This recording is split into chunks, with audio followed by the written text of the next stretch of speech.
여러분은 혹시 이런 경험 있으신가요? 밤만 되면 몸이 가려워서 잠을 제대로 잘 수 없거나 특정 부위가 계속 가려워서 긁다 보니 상처가 생기는 경우 말이에요. 그냥 피부가 건조해서 그런가? 라고 생각하고 보습제만 발라서 넘어가시는 분들이 많은데, 사실 이런 가려움증에는 우리가 생각하지 못한 원인이 숨어 있을 수도 있어요. 바로 기생충 때문일 가능성이 있다는 거예요. 기생충이라니, 그런 게 우리 몸에 있을 리가? 라고 생각하실 수도 있지만, 생각보다 많은 사람들이 자신도 모르게 기생충과 함께 살아가고 있어요. 특히 요즘처럼 생선회, 육회 같은 날 음식을 즐겨 먹거나 반려동물과 함께 생활하는 경우가 많아지면서 기생충 감염 위험이 더욱 높아졌거든요. 오늘은 우리 몸의 어떤 부위가 가려울 때 기생충을 의심해봐야 하는지, 그 5가지 신호에 대해 자세히 알아보려고 해요. 이런 증상들을 미리 알아두시면 조기에 발견해서 치료할 수 있을 거예요. 기생충은 빨리 발견할수록 치료도 쉽고 합병증도 예방할 수 있거든요. 첫째, 항문 주변 가려움증부터 살펴볼게요.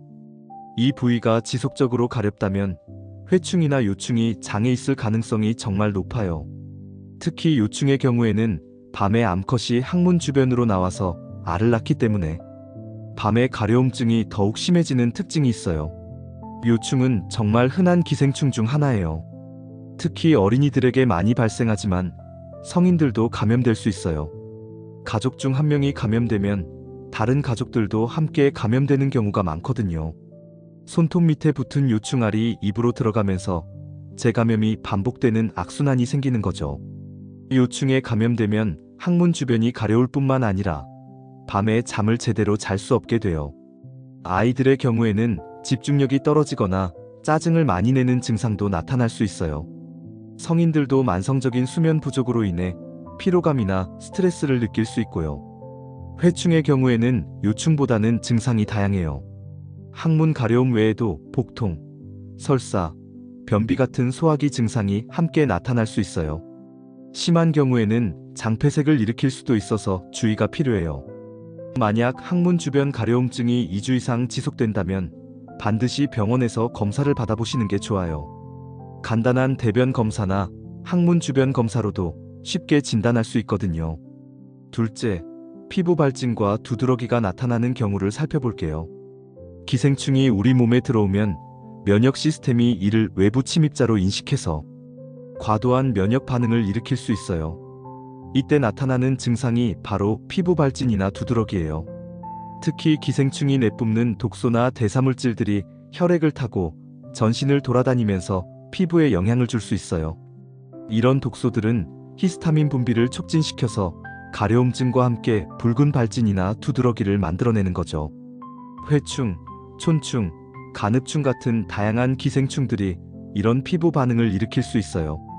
특히 기생충의 유충이 피부를 뚫고 들어오거나 혈관을 통해 이동할 때 더욱 심한 피부 반응이 나타날 수 있어요.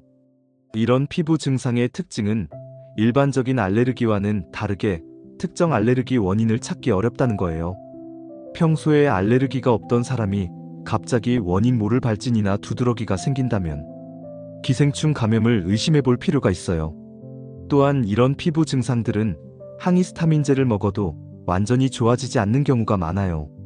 일시적으로는 나아지는 것 같지만 근본 원인인 기생충을 제거하지 않으면 계속 재발하는 거죠. 셋째, 눈꺼풀이나 얼굴 가려움증을 살펴볼게요. 이 부위가 가렵다면 간이나 담도에 기생충이 감염되었을 가능성을 의심해봐야 해요. 특히 간흡충이나 담도충 같은 기생충들이 이런 증상을 일으킬 수 있어요. 간흡충은 주로 민물고기를 날로 먹거나 덜 익혀서 먹을 때 감염되는데, 우리나라에서는 특히 흔한 기생충 중 하나예요. 이 기생충이 간이나 담도에 기생하면서 염증을 일으키고 이로 인해 독소가 생성되어 전신에 영향을 미치는 거죠. 눈꺼풀이나 얼굴의 가려움 외에도 황달 증상이 나타날 수 있어요. 눈의 흰자위가 노랗게 되거나 피부색이 노랗게 변하는 증상이 함께 나타난다면 더욱 의심해봐야 해요. 또한 소화불량, 복부 팽만감, 오른쪽 윗배 통증 같은 증상들도 함께 나타날 수 있어요. 간 기능이 저하되면서 피로감이나 전신 무력감을 느끼는 경우도 많고요. 이런 증상들은 다른 간 질환과 구분하기 어려울 수 있어서 정확한 진단을 위해서는 전문적인 검사가 필요해요. 혈액 검사, 대변 검사, 복부 초음파 등을 통해 정확한 원인을 찾아내야 하거든요. 넷째, 손발바닥 가려움증에 대해 알아볼게요. 손바닥이나 발바닥이 가렵다면 체내 기생충이 혈관을 따라 이동할 때 나타날 수 있는 증상이에요. 특히 회충의 유충이 혈관을 통해 폐로 이동하는 과정에서 이런 증상이 나타날 수 있어요. 회충의 생활사를 보면 정말 복잡해요. 알에서 부화한 유충이 장벽을 뚫고 혈관으로 들어가서 간을 거쳐 심장으로 가고 다시 폐로 이동한 후 기관지를 타고 올라와서 다시 삼켜져서 장에 정착하는 과정을 거치거든요. 이런 이동 과정에서 유충들이 혈관벽을 자극하면서 말초혈관의 염증 반응을 일으킬 수 있어요. 특히 손발바닥은 말초혈관이 많이 분포하는 부위라서 이런 증상이 나타나기 쉬워요. 또한 일부 기생충들은 피부를 직접 뚫고 들어오기도 해요. 구충이나 분선충 같은 기생충들이 그런 경우인데 이때도 손발바닥에 가려움증이나 발진이 나타날 수 있어요. 이런 증상은 보통 일시적으로 나타났다가 사라지는 경우가 많아서 대수롭지 않게 넘어가는 경우가 많아요. 하지만 다른 증상들과 함께 나타난다면 기생충 감염을 의심해봐야 해요. 다섯째, 밤에 심해지는 전신 가려움증을 살펴볼게요. 이는 기생충들의 활동 패턴과 관련이 있어요. 많은 기생충들이 밤에 더 활발하게 활동하기 때문에 이때 증상이 더욱 심해지는 거죠. 특히 요충의 경우에는 밤에 암컷이 항문으로 나와서 알을 낳기 때문에 밤에 가려움증이 극심해져요. 또한 다른 기생충들도 숙주가 잠들어 있을 때 더 활발하게 활동하면서 독소를 많이 분비할 수 있어요. 밤에 심해지는 전신 가려움증의 또 다른 이유는 우리 몸의 코르티솔 수치 변화 때문이에요. 낮에는 코르티솔이 많이 분비되어서 염증 반응을 억제하지만 밤에는 코르티솔 수치가 낮아지면서 기생충에 대한 면역 반응이 더 활발해지는 거죠. 이런 밤시간 가려움증은 수면의 질을 심각하게 저하시켜요. 제대로 잠을 잘 수 없게 되면서 만성 피로, 집중력 저하, 면역력 약화 같은 2차적인 문제들이 발생할 수 있어요. 특히 아이들의 경우에는 성장에도 영향을 미칠 수 있어서 더욱 주의가 필요해요. 성장 호르몬이 주로 깊은 잠을 잘 때 분비되는데 가려움증 때문에 깊은 잠을 잘 수 없게 되면 성장에 문제가 생길 수 있거든요. 이런 증상들이 2주 이상 지속된다면 반드시 병원에서 정확한 검사를 받아보시는 게 좋아요. 기생충 검사는 생각보다 간단해요.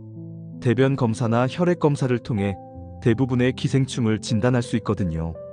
또한 기생충 예방을 위해서는 몇 가지 주의사항을 지켜야 해요. 먼저 손 씻기를 생활화하는 것이 가장 기본이에요. 특히 화장실 사용 후, 식사 전, 요리 전에는 반드시 비누로 30초 이상 손을 씻어야 해요. 음식도 충분히 익혀서 드시는 게 좋아요.